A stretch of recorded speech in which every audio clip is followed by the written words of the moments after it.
Hi guys, welcome to our second episode with Baraza. This is where we get a chance to discuss matters concerning politics, health, financial, economics.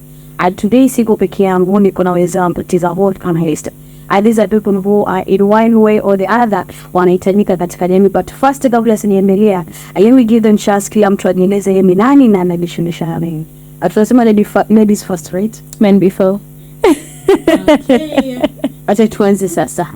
My name is Noor Keith. Na mimi ni mkazi wa Mombasa. And that's the best way I could say it. I'm a resident of the city. What do you do? I work for the city. You work for the city.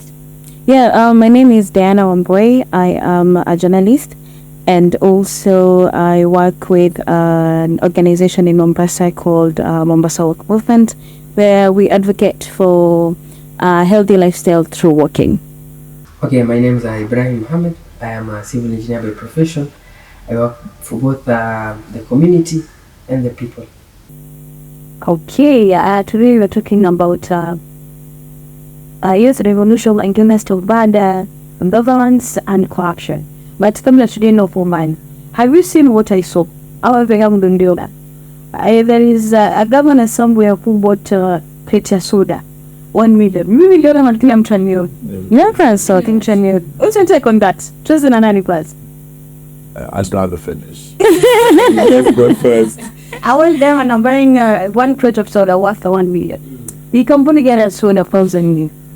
First of all, I think from a perspective of a county government, that is very responsible. Okay. And the responsibility that we can see, Manisha, there is much more to explore from that particular county government. Okay. And it's high time that now we take those initiatives za kuwafanya our leaders wetu wakuwe accountable for all of those things that they actually do.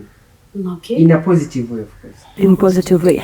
Well, I think it's unfortunate, being that it's coming also at a time where the country is in a revolution. Like, why would you do that? You know, it takes me back to a time where we had cases of wheelbarrows, cases of cartades, and you were like, I saw something like in content. and we're like, bro, I mean, you've lost touch. Like, there's something wrong with you to just decide to buy a crate of soda. You know, buy lorries.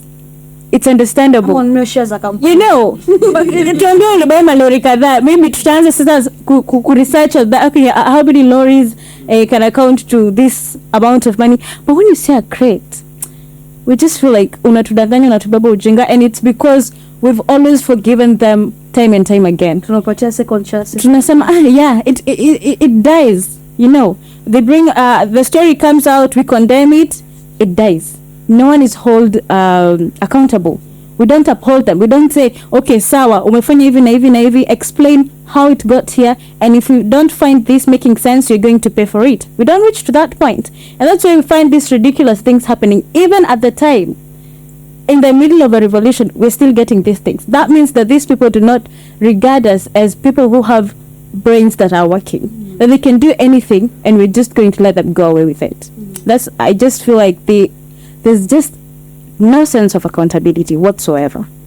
It's interesting, right? To see how many times we can go back and forth with politicians on how they steal and how they do it. And my biggest issue is what? This is going to get away with it. You understand? And the what's so interesting about how our legislators, our political leaders take up these problems, they deal with them so meticulously that he can't even be made accountable for it. He'll go for his procurement officer, he'll go for his chief officer, you understand, and then they'll be punished, you'll know, taken out of the job.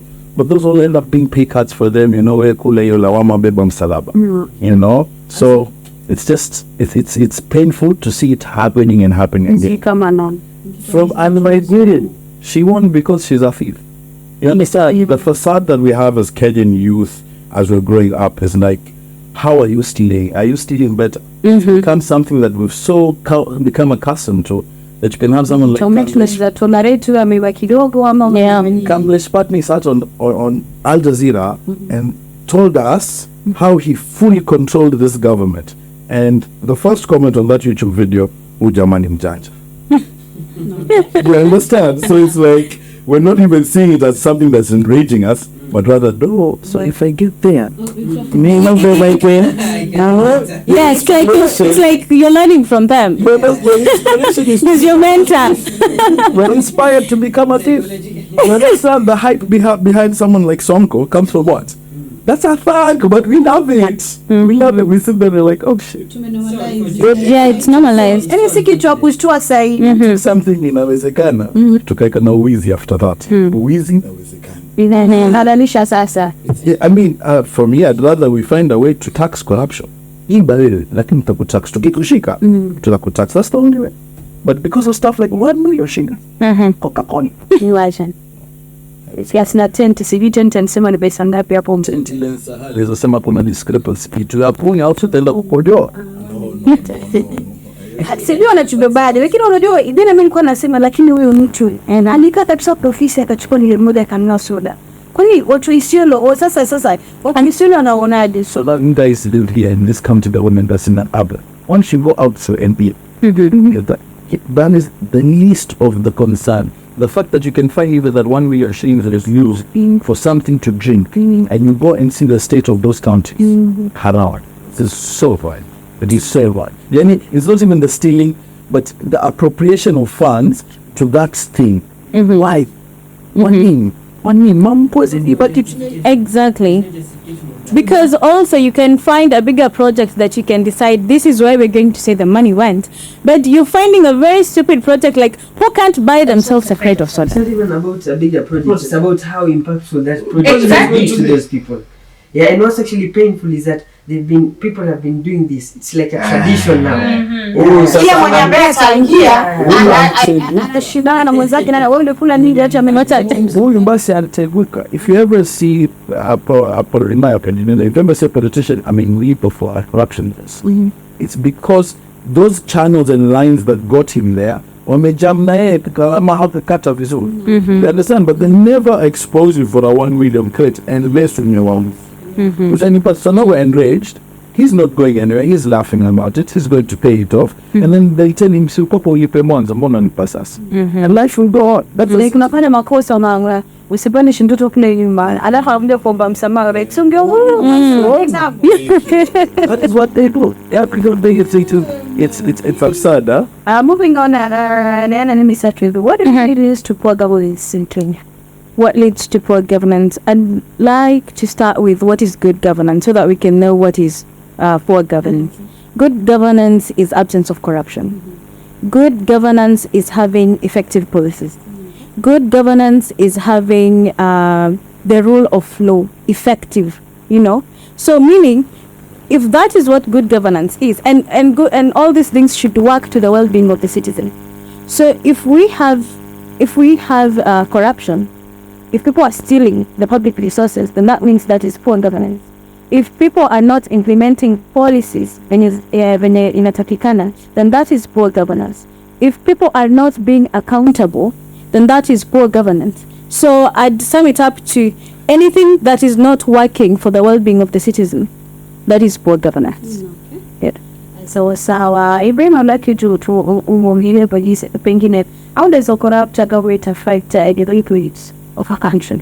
Okay, I'd like to answer this in 4 ways.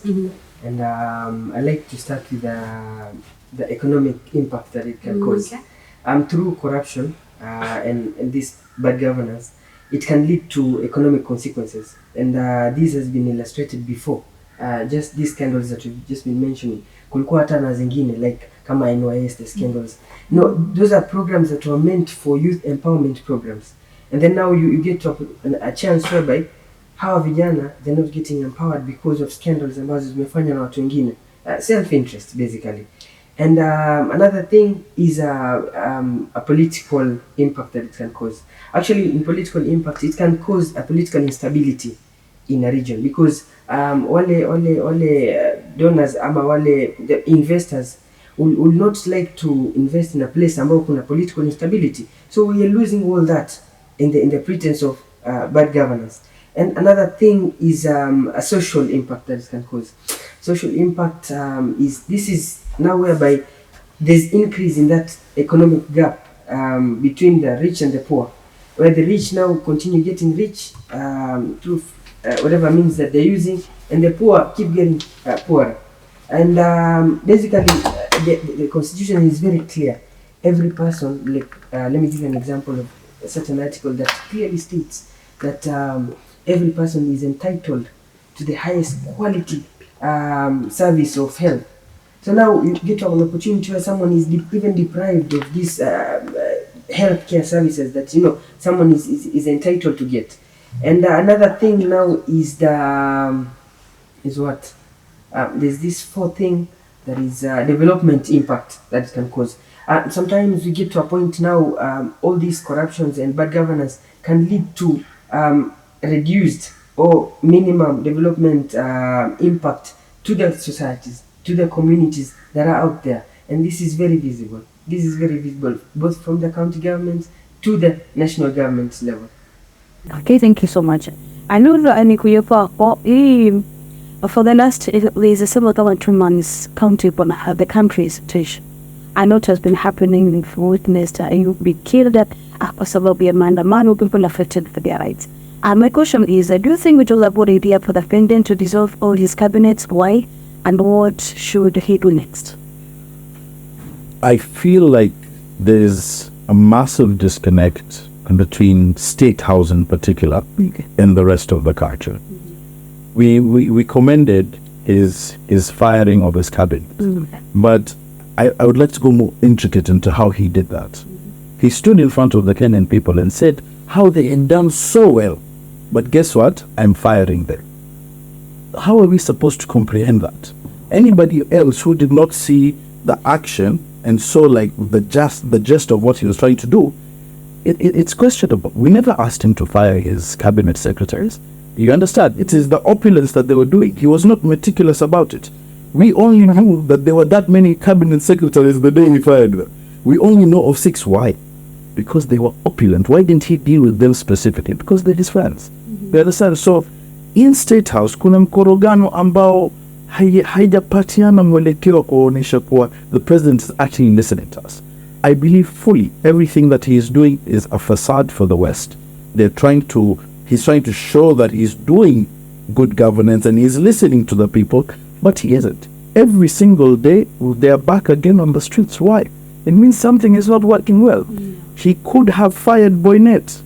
Boynet resigned. So who killed the kids yesterday? Who killed the kids yesterday if it was not him then? He could have, the propaganda that has come out of State House has just been failing. It has been failing. And I'm speaking from a point whereby I even want the president to win now. You can't lose back to back. If I also about to win the thing now. If you've ever had a toxic partner, you really don't want that person to do well. But and then let thing is that too. Doesn't make sense. This is the most toxic relationship we've ever had with a president.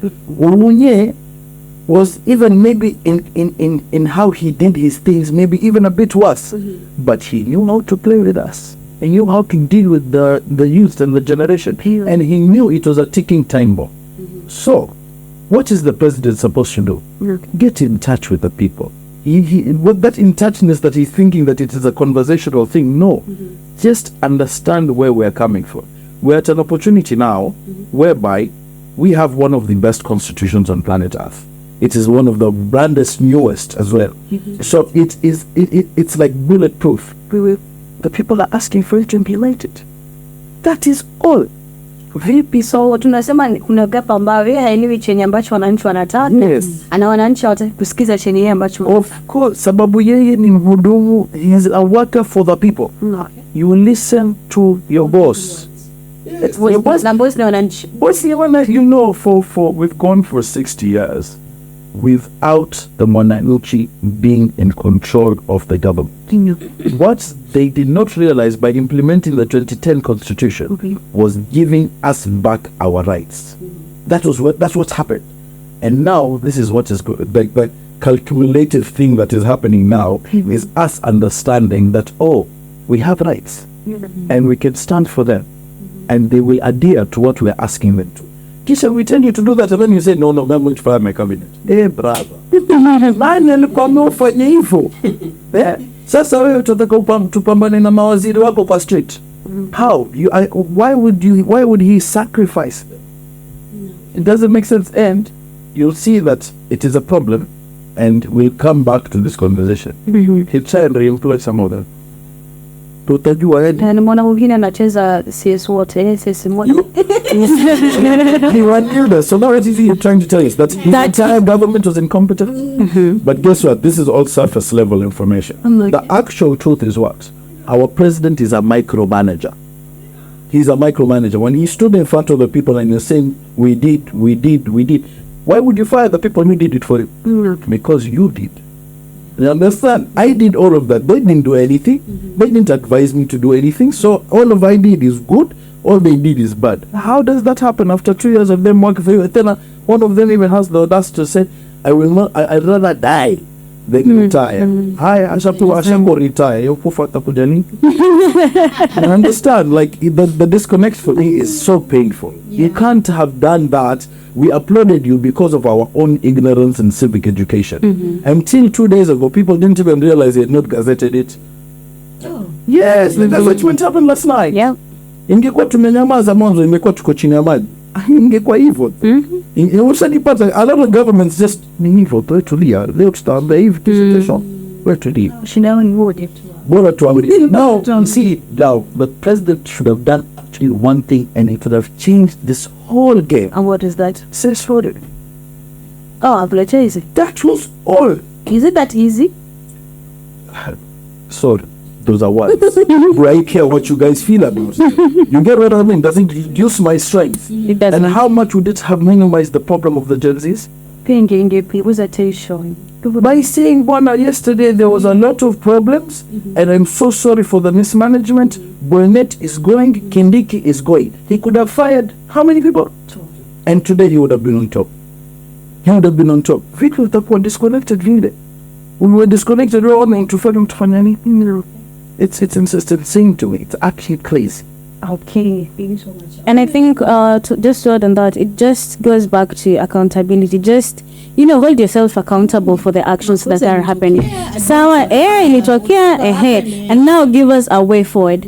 Because as a leader, you are supposed to we will give you whatever we think or we demand, but you should tell us, okay, now, this is what you guys think. This is how we're going to do this. So from what you have said is, sawa, makosa imefanyika. Sorry is a very easy word to say, but it's very, I feel like people feel like, okay, nikisema I'm going to be, nitaonekana but who address so to speak. Yes, but second, yes, but not making it. But actually,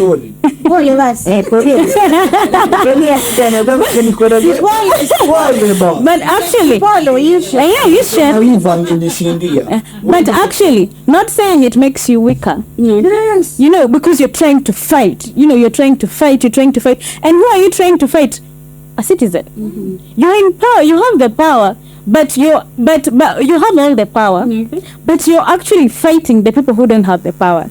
It looks like exactly. It looks like you don't even know what you're doing. You don't even know what you're supposed to be doing. You have all the power to say sorry. We're going to work on this, and that is as much as it goes. You don't have to do anything else. But now you're still fighting. That is how we've ended up having how many weeks now? 3 weeks of 1 month.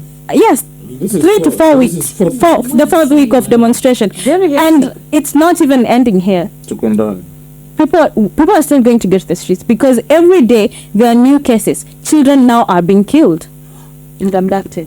Children, mtoto anapigwa risasi alikuwa anafanya okay, sawa, maybe you'd say it's a case of bullet. Exactly, but why are you using a live bullet? Who are you targeting?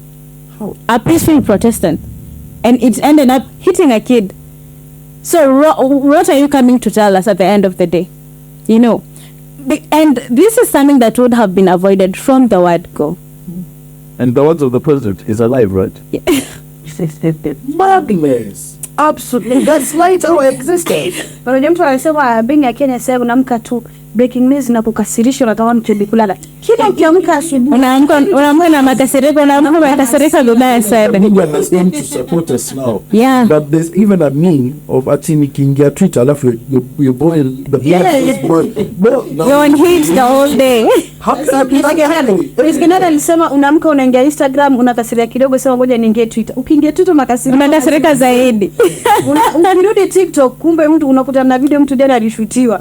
Maasi yazidi. Yani tunazidi instead of kupunguza kidogo, tunazidi kukasirishwa, and it's something that people can sit down actually and talk about it na tukapata mwelekeo. It's not even about talking about it, it's about doing what you're expected to do. Yeah. The constitution has everything laid down. It's about looking at what are we doing wrong, so what are we going to do to make it right. As simple as that. So how does his cabinet getting fired help that? That is welcomed. And now you're firing them as a case of incompetence. Yet tumesema wamefanya saa ngapi and they incompetent. Exactly. And then you fired them. Shule wanafunzi wameambuka, instead ukaenda board ya academics chini uangalia wao sasa waliambushwa nini. Unafuta walimu. Bila kujua. It doesn't make sense. Sasa mtu mwingine unafanya na kwa just straightforward. Ingezi sasa unaamka asubuhi unafuta nini na nini. Let's talk about the role that we youth wamecheza katika information yote. I think the one thing is injecting the pressure. Hiyo ndio kitu the youth have done, injecting the pressure. First of all is of course making it driving or making people aware that these things are happening, because I think a lot of us, especially the older generation, were just okay with things happening because wamezoea. Imekuanga hivyo. Hata even Uhuru did and I actually saw a TikTok or a tweet of someone saying, you guys, Uhuru did the same thing, you kept quiet. Kibaki did the same thing, you kept quiet. And I'm like, so we keep quiet. Dissolving, so the retreat hiyo issue ya dissolving cabinet during wakati wa Kibaki. Nitasema the history repeats itself. Kibaki did not dissolve. He fired these guys any kama pressure. Alionyesha wale hakuna ni mimi ama nyinyi. Yeah. And they were forced to perform. The next people who came in, we here who are started, we remember Kibaki dissolving happened. It was so irrelevant to us, and this is where it goes back. Yeah. Youths have been able to understand what civic education is for the first time. Exactly. I'm personally, who I've worked in government, it hurts me that people didn't know that the constitution exists.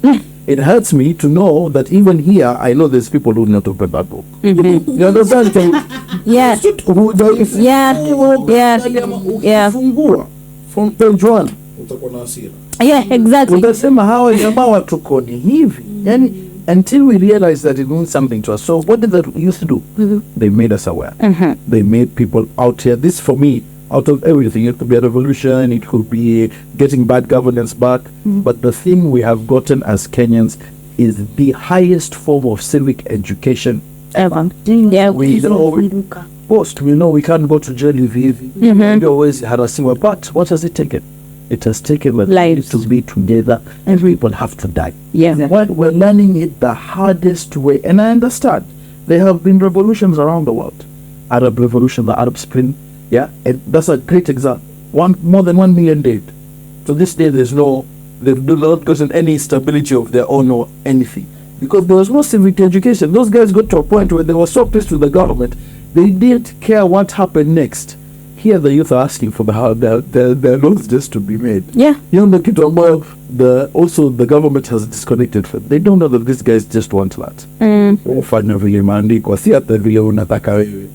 understand? That is as simple as. Yeah. They've made us know that now. They've made us actually aware that we exist as Kenyans. They have awakened the Kenyans. Fully. Because people were asleep. People were just like, wherever I go to my business, do work, go back home. You know. And you know, after your bursary, it's a responsibility. Ni lazima upewe, ni haki yako. You know, but unapata.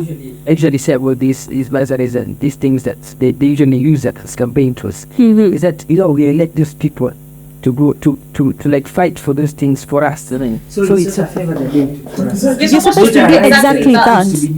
They created the bursaries. I don't understand that bursary thing. So we have the schools in your constituents. We wapata pesa CDF. Si usipende kwa hiyo school. wajipande na hiyo admission, lakini nobody within that area of the constituency is not attending school.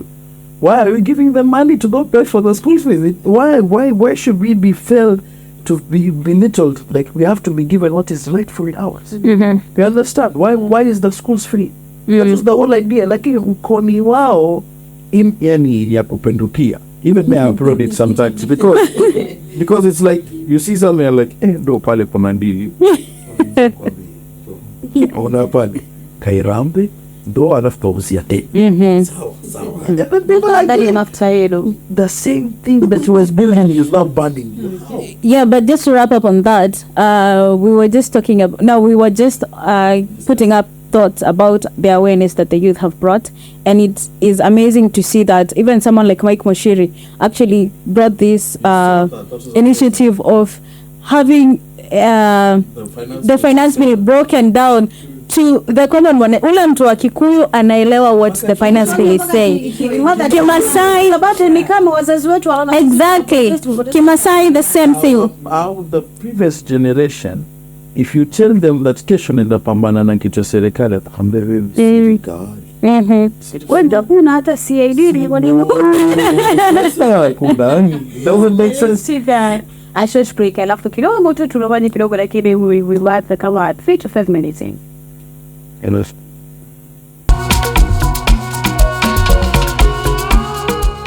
So welcome back. Tuendelea na mjadala wetu trauma discussion ambayo tulikuwa nao pale mwanzo, lakini for now anataka kusikia maoni ambayo solution ama suluhisho kitu ya hili kitu ambacho tumekuwa tukisukumana back and forth na serikali. Solution ni gani ama serikali inafaa ifanye kitu gani ndo at least mwananchi asizidi kuumia, ana serikali ihakikishe kwamba inatimiza mahitaji yake.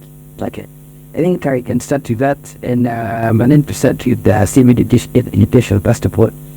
We started about government first, or the implement of the first of all, sisi kama wananchi, how do we educate ourselves to know our rights, to know how we can formulate those policies, help formulate those policies, help document all those policies. How can we get to be part of that policy making process? So understanding the civil education and get toward the civil education, sisi kwanza kama wananchi can help that. Number 2 is now efficiency in the policy making process. So kama it's been a tradition whereby this we don't care. They do what they have to do. Other by that of the time it's a petition too, but now it's high time now. The people being involved in the decision in the policy making process was here more so before even implementation, before even passing of that thing. First of all that, and then now to a calculation now on the accountability. That's the very component of it. Accountability and transparency. So as much as we want the accountability, it is their collective responsibility to ensure that they're transparent enough to us as the citizens. All sovereign power belongs to the people. Now, understanding that now gives us enough power to ask for the accountability part of it. Yeah, I think that is. Can I touch on just the civic education part, and we'll go back to the whole commotion that is actually happening now. Our constitution was written in 2010, and it was financed by the same people the president is against right now, the Ford Foundation. Yeah. That same Ford Foundation today, if you go to our judges' pages, if you go on to our ambassadorial pages from the US, you'll learn that when they did put the implementation of the constitution in, they went and burbled all these judges because they had to go and show them this is what we're going to be making the law for. And they've been training them since 2010. Paka juzi ndo amemalizana na Mathekome. So imagine that the lawmaker had to go through such an extraneous process to learn what he was supposed to be the people accountable for, which is our constitution.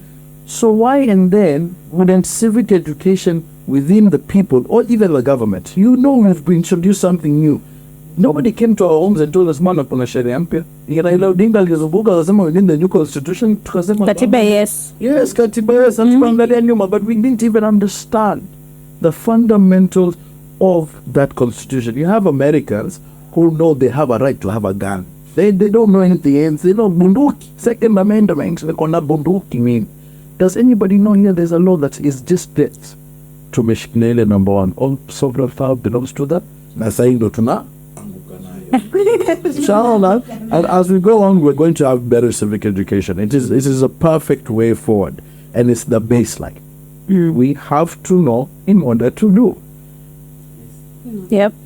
Yeah, I think I'm just going to add on that. It goes back to, what do we know? You can't act on something yet you don't know what you're acting on. So we've started well. People have started knowing what they need to know. I believe everyone right now has a copy of a constitution. Everyone read the finance bill. That's why people were saying like it's something that Ruto came up with, but it has been there. It's because people didn't know. Now people are aware. There have been spaces even in Mombasa where people are even now reading the finance bill in Mombasa, and I've never read a finance bill in Mombasa, to be honest. I know part of the problem too. So it starts with us actually wanting to be in. Yes, there's that awareness bit, and also me as an individual wanting to be involved in the conversation. Because if I'm not involved, then how am I going to help myself and help the other people? Right? So we need to be involved, be in those spaces, because that are easy public participation. Tunaitangwa public participation. How many people go to those things? How many people go to those things? Into the public. Unfortunately, me, I'm a full-on participant with my government. My background is international and political science.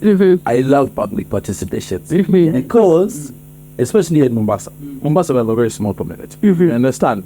So when they're trying to do something that I fail to understand, I'm only good there to understand. I don't care whether I'm participating or not. Yeah. I think the same way.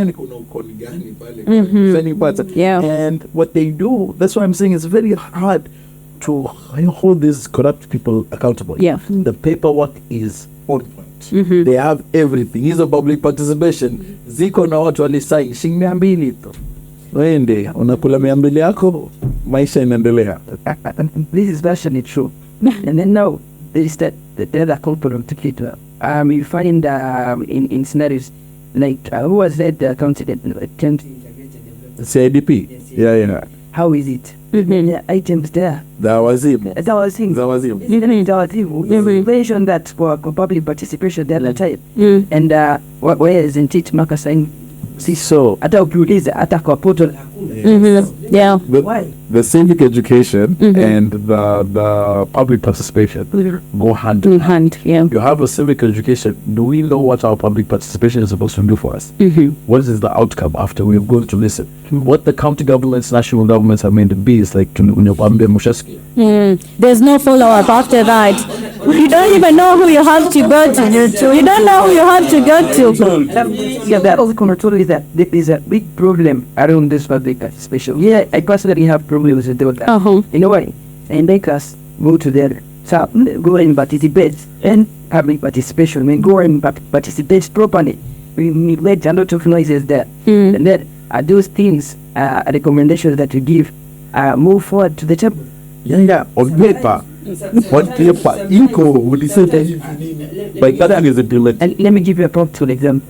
Right now we are saying we said this thing during online participation before they even introduced voting majority. To other hand, then they slowly gradually increase. Right now they propose it to 200. And then public participation clearly said we want it 100. Yes. Not only that, there are those luxury secondary, and you just say secondary amenities that we need. Yeah, to fund up overall for member, increase those taxes. But these primary basic that people need, reduce those taxes, and then what is happening right now?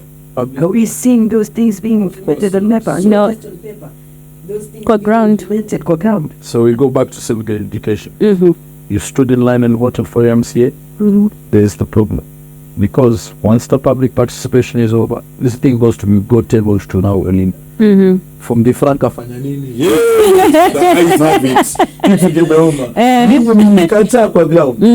eyes have it. That's what was going to happen with the finance. And it did. Yeah. You understand? The ground imesema They know quite well. Watu wako nje wanasema they don't want the finance bill. Yet watu wako ndani and yes is all you can hear. Now, imagine this very simple scenario. President Ruto, after that, not even Mandawano, when people were just saying no, he would have just said one thing and said, wacha tu review. Yeah. Bas leo hii Go. hatungekuwa kama hii podcast. Thank you president. I mean, it doesn't make sense to me. Yeah. One seed can take you so far. And that is now, it will also go back to us. The people who are at the forefront of this change have to understand that our focus, the hashtag is Ruto must go. But the lingo is Ruto must do. You understand? I think there's something Yeah, go. Mercy said during the explainer, the Rutoism. Yes. That's what should go. Yes. Rutoism should go. And that is a general, like for the whole, the Yes. politicianism. The political class should know that Kill that whatever vibe they're using, whatever skill set or whatever ideas they're using to govern or to lead us during this time should change, because they're using the ideas from The past. back then, and they're not working because this is a whole different generation. People are informed. Then people expected them to come and inform them. Exactly. That's why even when people were going for public participation, they were being told. And now they're like, okay, if that is what you guys have decided, who are we to refuse? Twende nalo. You know? Kuja hapo kwa generation ambayo iko very informed. I saw a tweet jana. Mtu alisema lakini mimi nataka tu kujua kwani what is the difference between generation hii sasa na generation hii? Because ukisikiza hizi nini, yani unakuta kijana mtu niko very learned to an extent, yule kiongozi anasema hii ni ile basari yangu na nichapa nayo. And that's what it is. He's not coming to embarrass these guys in the bomb. Yep. And allow me to add two points on that. There's the aspect first of all, that I've actually learned to appreciate, and I'm actually saying this so that people can continue. The aspect of tribalness. Yes. Yes. Yeah. Because this revolution that started, it's not just at this certain tribe in Rabbi. Everyone. Yes. Kuita kwa maana unakuta mtu whether wewe ni Muislamu ni Mkristo, mmemuoa watu wanabebana. Yani this thing aina moyo yote ambaye anajaribu kuweka amri la sijui these people are under no. Because mtu unasaidia mwenzako, mnakwenda pale kabila yako unaweka nyuma. You strangers, mmepatana tu hapo. Notification for one person reloading domestic. As I don't understand what this thing is actually has helped not only kuta kabila fulani on the front or kabila gani on the back, but it has helped kufanya this is sorted, we can take part. Zile shida zetu ndio zimetuleta pamoja. Because I'm kind of So you have to think these guys also. Yeah, that's what I wanted to say. You want to thank them, You girl. guys did not become opulent and you did not start boasting and thumping your chest. No, we are talking about. Me, in fact, me again, like I said earlier, we have no issue with the opulence. Wewe fanya kazi yako afu njoo useme hii baada ya kumaliza kazi kanunua hii nimepeleka hii. kama so We don't have a problem. Have you ever seen us say anything bad about Sonko? No. With all his pizzazz. But from day one, Sonko made it clear to the people. Mimi ni wenu. Hakuna pahali utadhulumiwa, utaonewa, mimi nitakuwa hapo na wewe. It doesn't matter, Masonko rescue team. Ile nini yote fana for minute. Exactly, but it's under opulence. Atakula mabredi nini and we will still upload it. So we have no issue with opulence. We have an issue with how you are dictating yourself in front of us when it comes to the work you're supposed to do. And it was the same thing in the finance bill. No one has a problem with being taxed. It's when after taxing us, how is the money being used? Where is it going? Where is it going? Are you telling us, okay, imeenda hapa na hapa na hapa? No one had a problem, but people are thinking, and I could see a lot of people saying, you guys, how are we going to run the country without tax? Bro. Ngoja sijana anaanza hiyo kazi mtaani ile huru. Anaanza vipi? Anatoa zile pesa wapi? You know, these guys actually think we're retarded. You understand? And they've been trying to build the narrative, and I'm very happy that they shot that journalist. This might sound intense. But if they did not do that, the media would have succumbed to them again. But here we are yesterday, wamesema these guys are killers. They were abducting Nanif. Guys, yeah. And now when they noticed like they're in problem with the media, they were like, okay, let us just twist it. See, there's another guy though. That one. Bado utawachiliwa Imagine. Fatman. Yeah. Lakini CI walivyofanya, and then they had the audacity. DCI bwana, mimi have a personal vendetta with them. Vipi mtakuja kutuambia that's how you're getting somebody for investigation? Imagine. I think, no, that's the guy we wanted to invest. Unanisanya namna hiyo. No way, no. Me, by the way, wakinikujia itabidi wanimalize. Sababu says kubali, it doesn't make sense. What did I do wrong? So we need a policy nende mtakuja mtapeni kwa yourselves. And even for arresting, because wanasema it was not an abduction. How do you arrest someone by, mishandling them? Because I think an arrest is, hi, my name is so and so, you show me your card, this is you actually show me that you're a police officer, I this is what you've done, and that's why I'm here to arrest you. Now you have come to arrest me, there's another Diana somewhere, so because they said it's a mistaken identity, so they're saying that they mistook the name. Then you would have asked me. You would have asked me my name first. My name is Diana Wambui. That's my name. So if there's a Diana King somewhere that you are supposed to arrest, when you know that I am Diana Wambui, you leave me alone. No, actually. That's the whole point. What is the purpose of intelligence? Yes. Yeah. Well, kama hamwezi kujua exactly who the right person is. Exactly. And funny enough, the car, Mashari again said that the cars they drive are different. Completely different. So network yao imepoteana. This government, the network imepoteana. Walikuwa watumia Safaricom, wakaanza kutumia Airtel, sasa wanaingia Telecom watakatumia call box. Another point that I wanted to add. Yeah, you mentioned something about leaders. I want to mention something about leaders. Now, this is something now we take consideration of the right choice of leaders. During this coming side, either right now if we call it up, but at the end of the day, if you're to go to the ballot again, it's high time that you consider choosing the right leaders, choosing the right people that we look at the interest of the people, not their own self-interest. Yeah. Because our MPs, waheshimiwa, are legislators. They are not as important as we make them to be. This is somebody who goes into a city, yes, no, alafu tunamsherekea. That doesn't make sense. So we have to also understand the kind of leaders we're choosing and what their job is. Kama we si wakili, sijui kwa nini wafanya nini huko kwa MIMP. So uelewi, hujasoma constitution. Hapa leo, in fact, if there's a way that we could have like a litmus test, is we have a constitution quiz test. Meambiwa mbele yetu, hakuna mtu atapass. If the judge had to take all these years to learn our constitution and fight, adhere to it, that MP, unless wewe ni wakili na ni mambo yako kusoma, I do not believe you should be an MP. You understand? And I love my MPs, by the way. Ni watu wangu, like ni hivyo. And just by that, does it mean that most of the politicians get into these political seats just because of the money and the power? Wacha nikwambie sasa. Mimi nimeanza ni mwana biashara.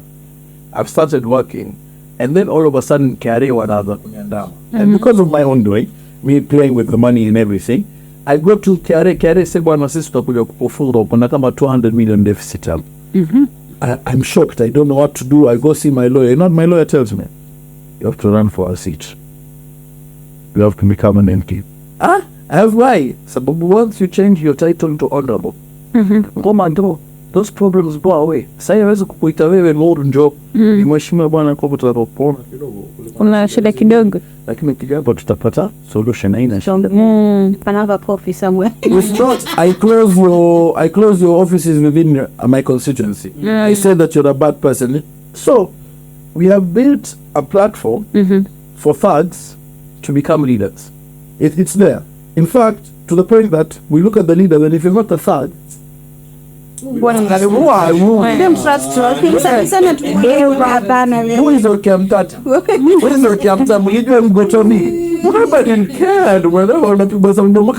tunataka kuja mtu ampigwe sababu ataka pesa zako za chukia na serikali sijui nini. Want to see somebody pia tunataka kuona evidence hapo wamegongwa vizuri. When ni kuuma nimefika shamba ni video ngumu mbele ya that's when we upload it like no now he has to win. How wild is that? You understand? So we're looking at our leaders and what they need to do, and we have no idea. So the next time we're choosing them, it has to be so sincere. You know you're going to vote. Hata kama utaiba ya vote, lakini wewe kwenye roho yako ngoja yule mtu ambao mchagua is actually going to do something, because MPs should not have the hype around their voting process. MP ni kwa wewe kufanya legislation yako tunaporecall to 2017. Simple as. When it comes to the other positions, like when it comes to the senatorial, governorship, presidential, now is when now we have to make sure that that person he is putting our interests first before his own. So it even happens kama ana shilingi yake better. No, I understand, lakini shilingi yake pia anaitengeza halal. Ndio tutamkubalia. Lakini under that, we have to be scared of how we're choosing these guys. Thank you so much for coming. And then we've come to an end of our session. It was nice having you in Sana. Don't forget to subscribe to our social media platform, Instagram in the West Podcast, Instagram, Twitter, YouTube, TikTok, Spotify, kila mahali utanipata sana. Kupitia later West Podcast, hakikisha unafuatilia each and every episode. It is very informative. Kama ni kijana hapa nje ambayo society ama serikali inakuhusu, this is the best way.